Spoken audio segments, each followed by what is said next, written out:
Muy buenas a todos, mi nombre es Cristian Coyaguazo, estudiante de la Facultad de Ingeniería de la Universidad de Cuenca.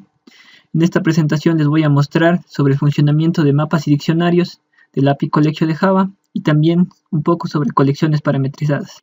Muy bien, ¿cuál es el contenido que vamos a ver? Vamos a ver acerca de los diccionarios, además de la clase abstracta diccionario de Java, la clase HashTable que también nos proporciona Java, la interfaz map de Java, HashMap y la clase TreeMap. Además, como ya se había dicho, vamos a ver un poco de colecciones parametrizadas. Muy bien, como parte de diccionarios. ¿Qué es un diccionario? Un diccionario agrupa elementos mediante claves únicas. ¿Qué quiere decir esto? Que al momento de crear un elemento, vamos a tener elementos que son pares, donde cada elemento va a tener una clave, la cual va a ser única y no se va a poder repetir. Además, también junto con esa clave va a haber un dato. También se dice que un diccionario es un contenedor asociativo, es decir, que almacena objetos. A esta asociación se le denomina mapa. ¿Qué quiere decir? Que a esta asociación de clave 1 con dato 1, como está aquí en el ejemplo, de clave 2 y dato 2, clave 3 y dato 3, todo este contenedor que está aquí se le denomina mapa. Esto quiere decir que procesa la información como si fuera un array asociativo. Es decir, que el dato está formado por una clave y una colección de valores. Esta colección de valores puede ser o uno o varios objetos en un tipo de dato. Como podemos ver aquí, la clase dictionary, la cual nos lleva como parámetros una clave, que aquí la denomina K, y un valor de tipo de aquí, que la denomina B. Muy bien, esta clase extiende de la clase Object de Java. Además hay que recalcar que la clave y su valor que pandemos aquí van a ser de tipo 8. ¿Cuáles son los métodos que tiene la clase Dictionary? La clase Dictionary nos proporciona el método de tipo boolean sinput, el cual nos devuelve true si el diccionario está vacío o falso cuando es en caso contrario. El insights nos devuelve el tamaño total del diccionario, o sea, cuántos elementos hay en el diccionario. El enumeration case nos devuelve una enumeración con las claves que hay en dicho diccionario.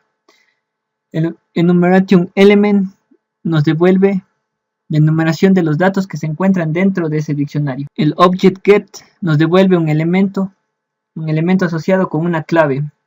En caso de que no haya dicho elemento, dicha clave nos devolverá null. El método objectPut, el cual recibe como parámetro una clave y un valor. Si la clave ya existe, el diccionario no inserta esa clave y devuelve el valor anterior a esa clave. O sea, quiere decir que el valor que le mandamos ahora como parámetro lo sustituye con el valor anterior y este método nos devuelve el valor que teníamos antes. Además hay el object remove, el cual nos recibe como parámetro una clave. Este método nos permite borrar la clave y el valor asociado a esa clave.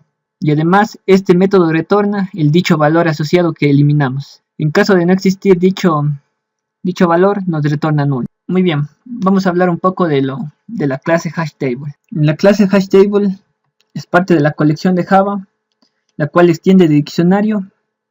Esta clase nos permite agrupar datos asociativos, o sea, datos que tengan una clave y un valor.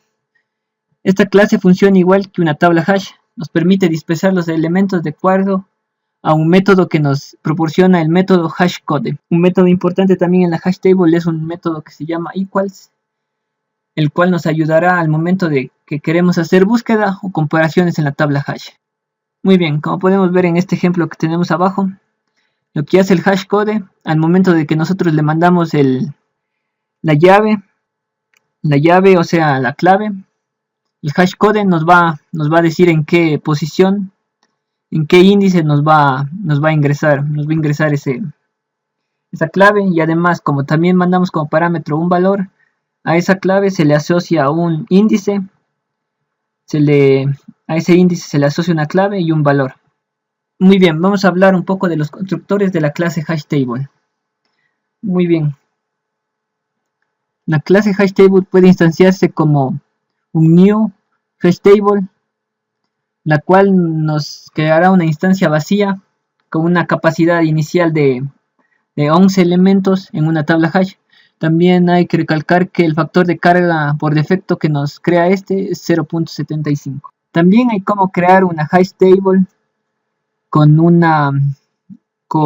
y le mandamos como parámetro una capacidad que definimos como usuario. A esto, cuando hacemos un new de esto, nos crea una instancia vacía de una tabla con una capacidad definida por el usuario, como ya dijimos, y también con un factor de carga por defecto que ya nos dejaba, que es de 0.75. También podemos crear una hash table mandándole como parámetro un mapa, el cual nos va a instanciar la tabla con los valores de dicho mapa. También vamos a poder crear una hash table con un valor mandado como parámetro y además también un factor de carga mandado como parámetro por parte del usuario. Como siguiente punto vamos a ver los métodos de la clase que nos proporciona la clase hashtable. Como primer método podemos ver al método putAll, el cual nos recibe como parámetro un mapa. Lo único que va a hacer esto es insertar los elementos del mapa dentro de la tabla hash. Muy bien, también tenemos un método que se llama containValue, que nos recibe como parámetro un objeto de tipo value. Este value son los datos que asociamos con una clave. O sea, aquí mandamos un dato y este método nos devolverá true si el valor de ese dato está dentro de la tabla hash, y nos retornará false si ese dato no se encuentra en la tabla. También tenemos un método que se llama containSkey, el cual le mandamos como parámetro una clave, el cual también nos devuelve true si la clave ingresada está dentro de las claves de la tabla hash, y nos devuelve false en caso contrario. También tenemos un método setKey, el cual nos devuelve el conjunto de las claves de la tabla hash. Además tenemos un método que se llama values, el cual nos devuelve una colección con los valores de la tabla, con los valores que están ingresados en la tabla. También tenemos un entrySet, el cual nos devuelve el conjunto de elementos que están dentro de esa tabla. Muy bien, como siguiente punto vamos a ver la codificación en Java del hashtable. Muy bien, como primer punto, antes de crear la hashtable, importamos del paquete útil la clase hashtable.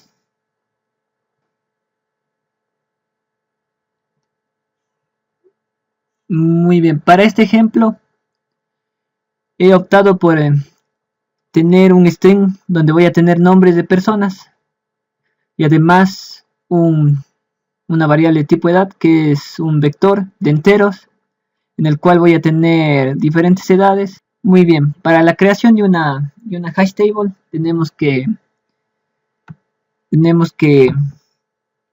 crear una variable de tipo hashtable, y aquí mandamos como constructor una nueva tabla hashtable, la cual nos va a crear una tabla con 11 elementos y con un factor de carga por defecto de 0.75.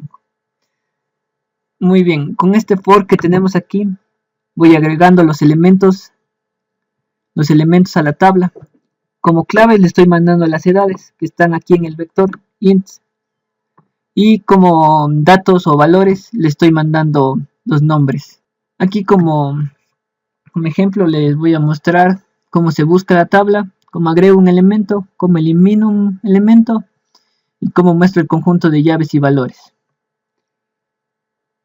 Para buscar un elemento, primero tenemos que constatar con el método constateCase que la clave exista. Si la clave existe, con el método get mandamos a la tabla.get y mandamos la clave a la cual queremos mostrar, y mostramos el elemento, el valor de dicha clave, o sea, el valor con el que está asociado dicha clave. Caso contrario, no le mandamos un mensaje de que no se ha encontrado el valor. Ahora vamos a ver cómo agregamos elementos aquí. Muy bien, como primer parámetro le mandamos que ingrese una clave. Una vez que ingresó una clave, vamos con el método put, le mandamos la clave y el valor. Este método nos devuelve el valor con el que estaba asociado anteriormente esa clave. Si no hay un valor asociado anteriormente con esa clave, nos devuelve null y solo nos agrega. Y aquí imprimimos el valor que tiene actualmente esa clave, o sea, con tabla.get imprimimos el valor que tiene esa clave en este momento, una vez ya creado. Muy bien, ¿cómo eliminamos un elemento? Al momento de eliminar un elemento, también mandamos como parámetro la clave y le ponemos remove. Y yo instancié un object auxiliar, el cual, como ya dijimos anteriormente, el método remove nos devuelve la clave la clave con la que estaba asociado ese elemento antes de eliminarlo. Si el auxiliar vendría a ser diferente de null, es que esa clave tenía un elemento y por lo cual mandamos el elemento eliminado a mostrar. Si es igual a null, significa que esa clave no tenía o la clave no existía o la clave no tenía ningún elemento asociado a ella.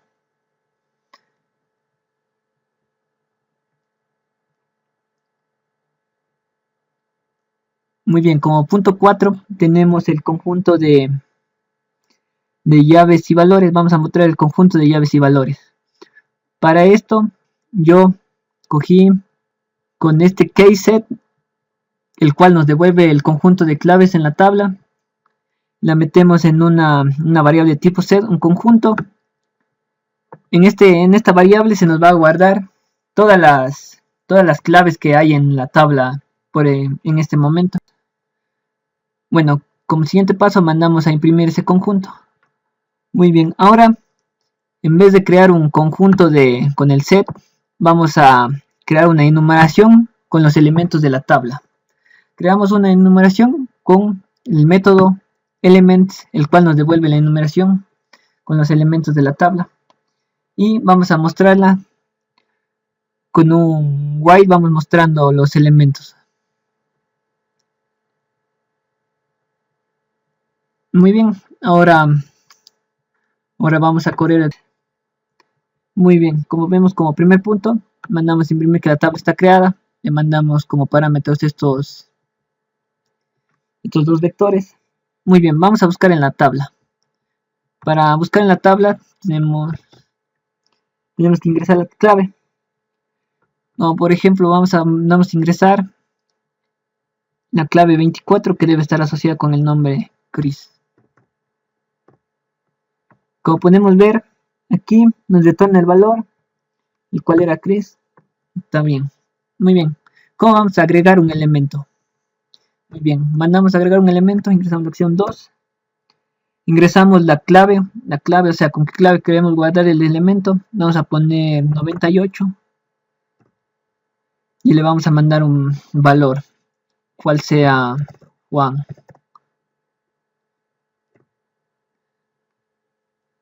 Muy bien, como vemos aquí, como ya dijimos, al momento de agregarlo, el valor anterior, como no había ninguna clave asociada a este, era null, y se nos agrega un nuevo valor al cual le pusimos Juan.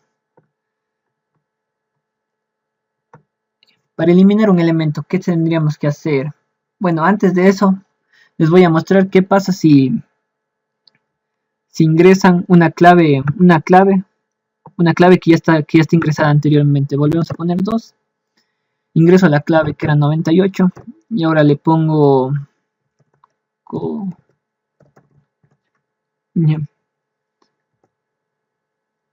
al momento de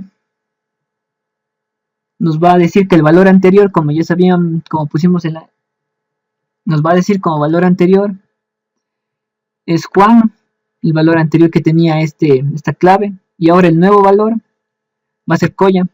Cabe decir que esta clave ya no se crea, o sea, ya no se ingresa de nuevo la clave en la tabla, sino esta ya queda, el único que se ingresa es el valor, o sea, cambian el valor. Muy bien, ahora sí, vamos a ver cómo se elimina un elemento. Muy bien, también para el elemento mandamos la clave, por ejemplo 24. El elemento que se ha eliminado es Chris. Como ya dijimos, aquí Y al momento que mandamos a remover una clave, guardamos en una variable auxiliar. Si esa auxiliar es diferente de nulo, quiere decir que la clave tenía un elemento asociado, o sea que sí existía esa clave y ese elemento. Y el remove nos retornaba el elemento antes de eliminarlo, lo mandamos a mostrar, el elemento se ha eliminado. Como podemos ver aquí, el elemento se ha eliminado y esa clave tenía asociado el valor Chris. Ya. Para mostrar el conjunto, las llaves y los valores que tiene en este momento la tabla, como ya vimos, el conjunto de claves son estas las que tenemos ahora, las que están ingresadas en la tabla. Y como podemos ver, aquí en la enumeración de los valores tenemos estos valores que tenemos aquí. Y si nos podemos dar cuenta, esta clave de aquí corresponde a este valor de aquí, esta clave de aquí corresponde a este valor de aquí, y esta clave de aquí corresponde a este valor de aquí, y así sucesivamente. Para comprobar esto nos podemos ir acá y vemos aquí en la posición 0, 1, 2, 3, 4 el valor 49 tiene Dani. Y aquí también podemos ver que aquí en la posición en la tabla 0, 1, 7 el valor 49 tiene también asociado el valor Dani. Muy bien, eso sería todo en el ejemplo del uso de la hash table. Bueno, como siguiente punto vamos a ver el uso de la interfaz map del API Collection de Java. Primero vamos a definir qué es los mapas. Los mapas almacenan información en parejas, es decir que esto quiere decir que un mapa va a tener una clave y un valor o un dato. La interfaz map va a definir un comportamiento común en todas las implementaciones directas de los diccionarios. ¿Qué quiere decir esto? Que en la API Collection de Java hay clases que implementan la interfaz hub, la interfaz map, la cual va a definir un comportamiento común entre estas clases. Muy bien, como siguiente punto vamos a ver los métodos de la interfaz map. La interfaz map nos proporciona diversos métodos. Uno de ellos es el isInput, el método del cual nos devuelve true si el mapa está vacío o false en caso contrario. Otro método de tipo que nos devuelve un entero es el insize, el cual nos devuelve el número total de elementos en el mapa. Otro método es el get, el cual nos va a recibir como parámetro una clave y nos va a devolver el elemento asociado a esa clave. En caso de no haberlo, nos va a devolver null. El método put, el cual nos va a servir para ingresar un nuevo elemento con una clave y un dato. Como vemos aquí, mandamos como parámetro una clave y también mandamos el valor de dicha clave.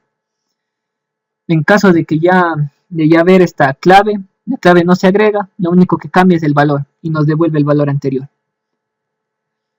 Otro método que es el putAll, el cual nos va a recibir como parámetro un mapa. Este método, como ya vimos, nos va a insertar los elementos dentro del mapa. Nos va a ingresar los elementos de un mapa dentro de otro mapa.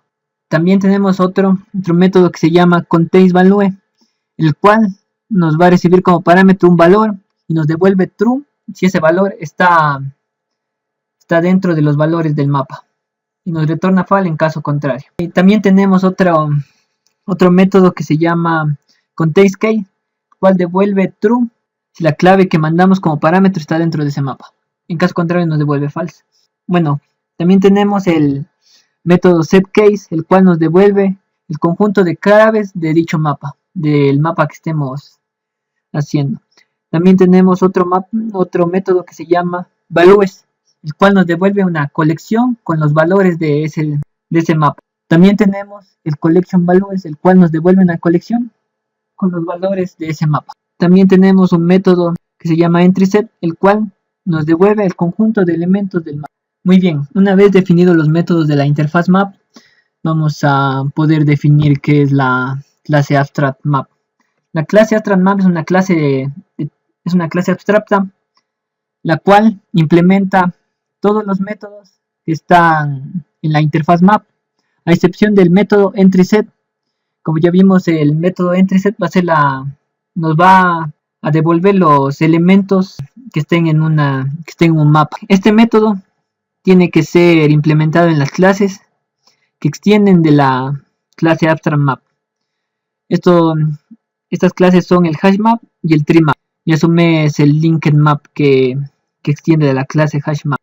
Bueno, esto es todo de map. Vamos a continuar con el HashMap. ¿Qué es el HashMap? HashMap es una clase el cual nos organiza los elementos en una tabla hash, a la vez que nos proporciona una eficiencia constante en los métodos de búsqueda e inserción. En esta clase es posible tener valores nulos, que a diferencia de la clase HashTable nos manda una excepción en ese caso. Más adelante vamos a ver a qué se refiere esto. Muy bien, como siguiente punto vamos a ver los constructores del HashMap. Como nos podemos dar cuenta, los constructores son muy parecidos a los que teníamos en la HashTable. Como primer constructor tenemos el HashMap, el cual nos instancia un HashMap vacío, con una capacidad inicial de 11 y un factor de carga de 0.75. También tenemos otro constructor en el cual nosotros podemos mandar como parámetro la capacidad del HashMap que queremos, el cual también se nos va a inicializar como vacío. También un factor de carga que ya es predefinido de 0.75. También tenemos otro constructor, el cual se llama HashMap, el cual recibe como parámetro un mapa. Como ya vimos, instancia un HashMap con los elementos de un mapa mandado como parámetro. También tenemos otro constructor en el cual podemos mandar la capacidad total de la tabla y el factor de carga de la tabla. Como siguiente punto tenemos un método que es propio de la clase HashMap, el cual se llama hash, un método que es de tipo estático y que nos devuelve un valor entero. Esta clase se usa como un método alterno al hashcode, o sea, nos devuelve un código diferente al hashcode, el cual nos permite usar o bien el hash object x, el cual mandamos el objeto al cual queremos. Aquí mandamos la clave del objeto y este nos devuelve una dirección, o sea, una dirección a la cual se debe ingresar ese elemento, diferente a la que nos da el hashcode, que ya vimos que nos devolvió. Bueno, como siguiente punto vamos a ver cómo es la codificación en Java. Muy bien, aquí ya tenemos el ejemplo ya hecho, en donde importamos la clase HashMap. Muy bien, al igual que en el anterior ejemplo, también vamos a hacerlo con nombres y con edades. Con esto ya vimos que íbamos ingresando los valores con la clave y su valor en el mapa. Y aquí, la primera diferencia que vemos con el HashTable, la cual es que podemos agregar un valor el cual esté asociado a una clave de tipo null, o sea, una clave nula. Y aquí como ejemplo le mandé un valor de tipo string que se llame valor nulo. Al momento de compilar no va a dar ningún error, como podemos verlo aquí en la implementación del HashTable. Si queremos agregar un dato con una clave nula, y automáticamente el HashTable nos va a mandar una excepción. Muy bien, continuando con el ejemplo del HashMap. Una vez ya ingresado, al igual que en el anterior ejemplo, es todo igual. Con el método constantCase vemos si la clave que queremos buscar está en el mapa, en la tabla hash, y mandamos a imprimir con el get, obtenemos el valor de esa clave. Muy bien, con el put también agregamos un nuevo dato con una clave y un valor único, no, con cualquier valor con una clave única. En el 3 también con el remove eliminamos un valor que esté asociado con dicha clave. Muy bien, ¿cuál es la diferencia también con la HashTable? La diferencia que la hash table nos permite crear una enumeración con los valores de esa tabla, o también nos permite crear una enumeración con las claves de esa tabla. En el hashmap esto no es posible. Lo único que nos permite es crear un conjunto de esos valores con un set, crear un conjunto de las claves y además crear un conjunto de los valores. Como podemos ver, aquí en vez de haberlo hecho con una enumeración de los valores, aquí directamente puse que me cree un conjunto con los elementos de esa tabla. Y en sí todo es muy parecido a la hash table. Como podemos ver aquí en ejecutar, vamos a ejecutar el proyecto, y aquí. Bueno, como ya vimos, los métodos de buscar agregares similares, son idénticos, se podría decir.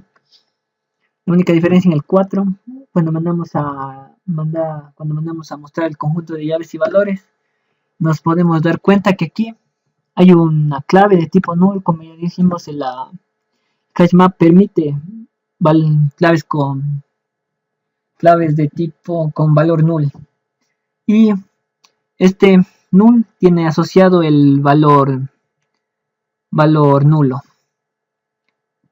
Y también, como podemos ver aquí en el ejemplo, ya nos sale que la clave 49 está asociada con Nani, por ejemplo, y al igual que los otros. Muy bien, esto sería todo en sí en el ejemplo del hashmap. Muy bien, como siguiente punto tenemos el treemap. Esta clase treemap implementa o extiende de la clase AstranMap, a su vez la cual implementa la interfaz map. Esta clase nos permite crear un mapa de tipo treemap, el cual nos mantiene en orden los elementos que vamos ingresando, para lo cual también esta clase utiliza una estructura de árbol rojo y negro, y vamos a ver qué es esto. También decimos que el orden está determinado por el campo clave que vamos ingresando. También el treemap implementa la interfaz sortMap, la cual declara métodos las cuales son aprovechadas para el ordenamiento de las claves en el treemap. Como podemos ver aquí en el ejemplo, voy a definir qué es el árbol rojinegro. Se dice que el árbol rojinegro está formado por nodos que son o bien son de color rojo o son de color negro.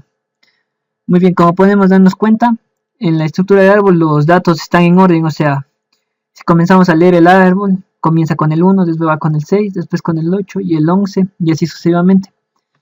Cada vez que vamos ingresando un dato en el árbol rojo y negro, este dato se nos va a ir agregando dependiendo en dónde pertenece ese dato. O sea, aquí con el método sortMap, con los métodos de la clase de la interfaz sortMap, nos va a ir ordenando y nos va a ir agregando nos va a ir poniendo en la posición del mapa que le corresponde. También, al ser un árbol de rojinegros, cumple las propiedades de los árboles rojinegros, el cual dice que el constructor siempre es de tipo negro, un nodo de tipo negro. Además, todo nodo de tipo negro tiene dos valores de tipo null. O sea, de tipo null, que son también de tipo de color negro. También podemos decir que en el árbol rojo y negro, la dirección para llegar a un nodo siempre tiene que tener el número total de nodos negros, siempre tienen que ser iguales en toda dirección para llegar a un nodo, a cualquier nodo. ¿A qué quiero referirme con esto? Sé que, suponiendo que quiero llegar al nodo 8, tendría que pasar primero desde aquí. Quiero llegar desde aquí al nodo 8, aquí hay un nodo de tipo negro que apunta a null, o sea que es de tipo null, el cual aquí sería un negro, dos negros y dos nodos negros para llegar al 8, al igual que aquí sería un nodo negro, 2 nodos negros para llegar al 8.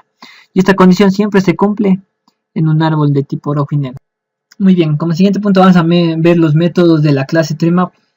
La clase TreeMap tiene los siguientes métodos propios.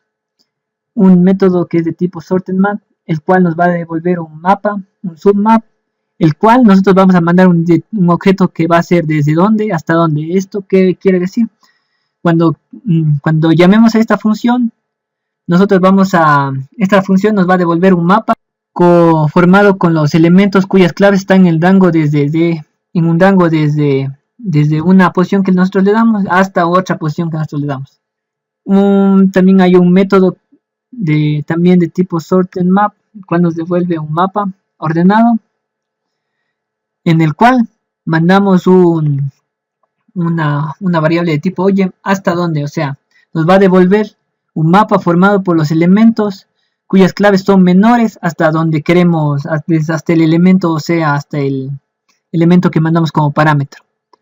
Bueno, también tenemos un método llamado TileMap, el cual nos devuelve un SortedMap, el cual lo mandamos como parámetro un objeto desde, o sea, ¿qué es este desde? Este método nos va a devolver un mapa formado por los elementos que sean mayores a un elemento que mandamos como parámetro. Bueno, esto ya vamos a verlo y va a quedar más claro viendo el ejemplo en Java. También tenemos un método que se llama FirstCase, el cual nos devuelve la primera clave del mapa. También tenemos otro método que se llama LastKey, el cual nos devuelve la última clave del mapa.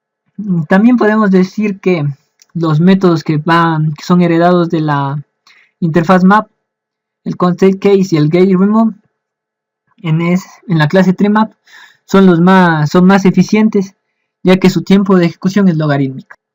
Muy bien, ahora vamos a ver un ejemplo del TreeMap. Como podemos ver aquí en el ejemplo llamamos a la clase SortedMap y la clase TreeMap de la API Collection de Java para ser usadas. Muy bien, como ya vimos, vamos a seguir con el mismo ejemplo. Cómo se agregan los mapas con el método put. Cómo se agrega el mapa con el método put. Vamos ingresando. Y en sí, buscar, agregar y eliminar y mostrar el conjunto de llaves y valores es absolutamente igual como ya vimos en el hashmap. Muy bien, como podemos ver aquí, en el ejemplo hemos agregado unas 3 nuevas funcionalidades, el cual la primera nos va a crear un subárbol que esté entre dos valores, en este caso enteros de esta clave, o sea, nos va a devolver un árbol cuyas claves estén entre estos valores con el método submap, el cual mandamos como parámetro el valor de dónde hasta dónde queremos que nos saque ese mapa. También tenemos el kitmap, el cual nos devuelve los valores menores. En un mapa nos devuelve un mapa con los valores menores a un valor que nosotros ingresamos. Y el tailmap, el cual nos devuelve un mapa con los valores mayores mayores o iguales a este valor que está aquí. Y también tenemos un ejemplo de cómo podemos borrar el primer elemento. Ponemos tabla del método remove y con este método que ya vimos que nos devuelve la primera clave del mapa, la primera clave del árbol, le mandamos como parámetro al remove y nos borra la primera clave. Muy bien, vamos a correr el programa. Ya, como podemos ver aquí el mapa ya está creado. Al principio creamos el mapa como ya fuimos agregando y mandamos imprimir el mapa. Como podemos ver, los elementos en el mapa están ordenados, o sea, por las claves, o sea, 15, 24 y así va en orden ascendente. Muy bien, como ya vimos, el buscar en la tabla, agregar elementos, eliminar elementos son absolutamente iguales. Conjunto de llaves y valores también es idéntico al hashmap. Y vamos a crear un submapa, un subárbol, entre los valores que estén entre 18 y 65. En esta En este caso vamos aquí y vamos a darle a la opción 5. Como podemos ver, el submapa que nos crea en el rango 1865, como vemos, solo nos devuelve un mapa con los elementos que estén dentro de ese intervalo de valores. Ya, como siguiente queremos crear un subárbol que estén con elementos menores a 18, usamos la opción 6. Y como vemos, el único valor que es menor a 18 y que está dentro de ese mapa es el valor 15, que está asociado con un dato de tipo, con un nombre Javi. Muy bien, si queremos crear un subárbol que tenga los valores mayores a 65, bueno, ingresamos la opción incorrecta, vamos a ver, ya, aquí. Como ingresamos ahora, nos va a mostrar los elementos mayores a 65, que es que hay una clave 78 y una 89 con estos datos asociados. Muy bien, eliminar el primer elemento. Como ya vimos, primer elemento, vamos a mandar a imprimir la tabla. Con el 4 mandamos a imprimir las llaves y los valores que tiene esa tabla, y como podemos ver, el valor mínimo ahorita, el primer elemento es el 24, que está asociado con un nombre Chris. Entonces, si mandamos a eliminar el primer elemento, nos va a borrar ese primer elemento que tenía el valor Chris, como vemos aquí. Bueno, esto sería todo en la implementación del TreeMap. Muy bien, eso sería todo en sí en los conceptos de mapas y diccionarios de la API Collection de Java. Ahora vamos a ver un poco sobre las colecciones parametrizadas. ¿Qué son las colecciones parametrizadas? Primero vamos a decir que las colecciones guardan internamente los elementos en vectores o arrays de tipo object. ¿Para qué se hace esto? Para conseguir una máxima generalización, ya que la clase object es la clase base de todos los objetos en Java. ¿Qué nos permite esto? Nos permite que las colecciones guarden diferentes tipos de objetos y no nos dé error, como por ejemplo aquí tenemos un ejemplo de creamos una linked list en donde cuando vamos a agregar, mandamos como parámetro una variable de tipo entero, a cual definimos como i, y le pusimos el valor de 1, y una variable de tipo string a la cual llamamos hola, y mandamos como parámetro y le mandamos como valor un hola mundo. Como nos damos cuenta aquí, al momento de agregar no nos da ningún error, ya que Java, ¿qué hace Java? Java, al momento de que agrega a esta variable de tipo entera, la convierte a una variable de tipo object, al igual que la variable de tipo hola. Y si queremos mandar a imprimir esto, mandamos a imprimir con el get, con la posición, como esto se guarda en la primera posición, sería la 0, y esto se guarda en la posición 1, guarda 0, y nos damos cuenta que la salida es 1 y un hola mundo. Muy bien, ¿cómo recuperamos el estado inicial de ese objeto? Como podemos darnos cuenta, aquí en el ejemplo, si nosotros queremos obtener directamente, si queremos mandarle directamente el valor de la linked list en la posición 0, la cual guardamos como 1, pero como ya dijimos, se nos transformó a una variable de tipo object, nos va a salir un error aquí en Java.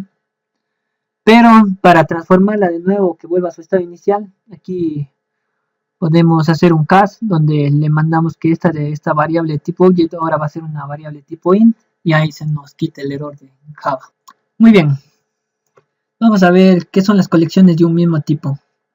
Bueno, como ya la mayoría de nosotros hemos usado las colecciones de un mismo tipo, ¿qué quiere decir? ¿Qué son las colecciones de un mismo tipo? Es una colección en donde los parámetros que mandamos son siempre del mismo tipo, o sea, o mandamos parámetros de tipo entero, o mandamos parámetros de tipo string. Aquí, desde Java 1.5, la declaración de las interfaces nos permiten parametrizar el tipo de dato el que va a usar la colección. ¿Qué quiere decir esto? Desde Java 1.5 hay colecciones que nos permiten usar dicha colección solo con un tipo de variable. Esto quiere decir que el compilador, al momento de que queremos ingresar unos datos, nos va nos va a ir comparando si el tipo de dato concuerda con el que declaramos, o sea, con el que declaramos inicialmente. Por ejemplo, si solo declaramos que la colección va a usar solo enteros, al momento del compilador va a ir, en cada momento se va a ir ingresando los datos, el compilador va ingresando va a ir comprobando que sean los datos concuerden con ese dato que ingresamos al principio, o sea, que sean del mismo tipo. En caso contrario, nos va a mandar un error. Por ejemplo, aquí tenemos un vector, el cual le decimos que solo se van a ingresar valores de tipo int, y decimos que no se va a poder ingresar elementos de tipo string, ya que nos va a saltar una excepción. También vamos a ver la declaración de un tipo de parametrizado. ¿A qué se refiere la parametrización? Es cómo creamos ese tipo parametrizado. Por ejemplo, nosotros cuando vamos a crear una variable, una nueva variable de tipo vector, nosotros le mandamos como parámetro que va a ser a eso se refiere, que nosotros tenemos que mandarle entre paréntesis angulares el tipo de dato que vamos a usar, o sea, de tipo entero, string o de cualquier objeto. Si la parametrización tiene dos o más tipos, o sea, aquí hay, en vez podemos mandar un tipo entero, además también podemos mandar un tipo string, como en los mapas, por ejemplo. En los mapas mandamos una clave que, que puede ser que es de tipo object, y además un valor que también es de tipo object. Tenemos que ir separándolo por comas. Muy bien. Como siguiente punto vamos a ver un pequeño ejemplo de la codificación de colecciones parametrizadas. Como primer punto ya vimos cómo era el ejemplo de que íbamos agregando diferentes tipos de datos y Java nos tomaba como esos datos nos convertía a objetos para agregar a una linked list, y después para recuperar esos datos tenemos que hacerle un cast, o sí, tenemos que hacerle un cast a esos valores que están dentro de esta linked list para que nos retornen a su valor inicial, en este caso de tipo entero o de tipo string. Muy bien, como siguiente punto vimos las colecciones parametrizadas con un solo dato, o sea, quiere decir que, por ejemplo, aquí creamos una lista, una variable tipo list, en el cual vamos a decir que solo todos sus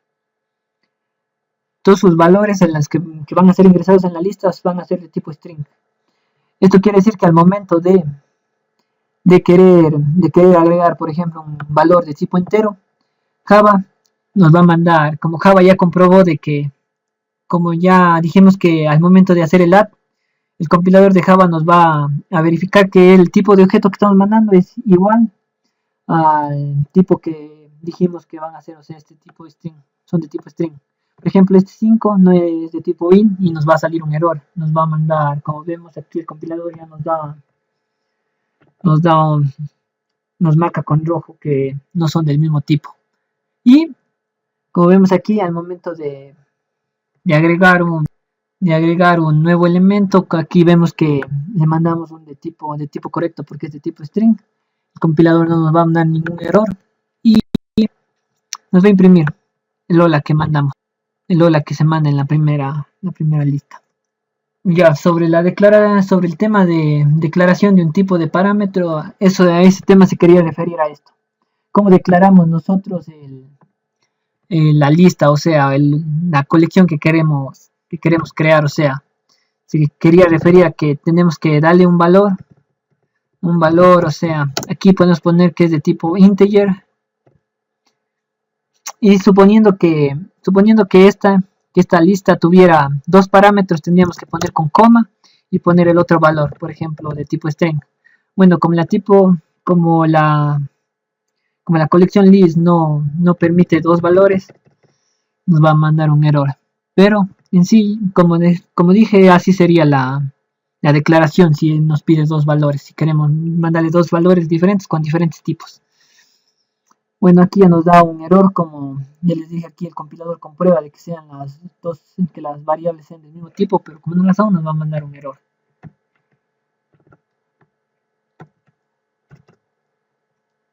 Bueno, eso sería todo en el tema de colecciones parametrizadas. Bueno, esta sería la bibliografía. En sí se usó el libro de estructura de datos en Java de Joyanes. El código lo pueden encontrar en GitHub. Aquí dejo el enlace hacia la página. Y bueno, eso sería todo. Muchas gracias por su atención.